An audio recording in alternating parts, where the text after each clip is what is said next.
వర్మ గారు రోజా గారు కాన్ఫిడెన్స్ ఒకటే సార్.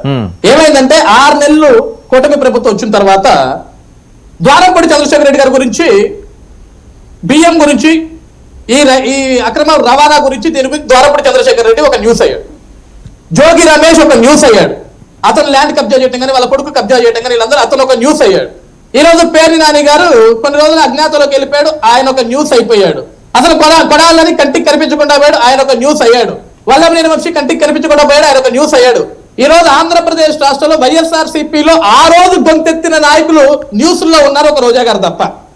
స్టార్టింగ్ లో మొదట్లో కూటమి ప్రభుత్వం వచ్చిన తర్వాత 100 కోట్ల స్కామ్ లో ఉంది ఈవిడ అన్నప్పుడు, ఈవిడ ఇక్కడ స్కామ్ వినపడంగానే ఈవిడ ఎక్కడికి వెళ్ళిపోయిందంటే ప్యారిస్ ఏదో టూర్కి వెళ్ళిపోయింది. అప్పుడు ఆటోమేటిక్ గా ఆ రోజు టూర్లో వెలిశారు మనకి.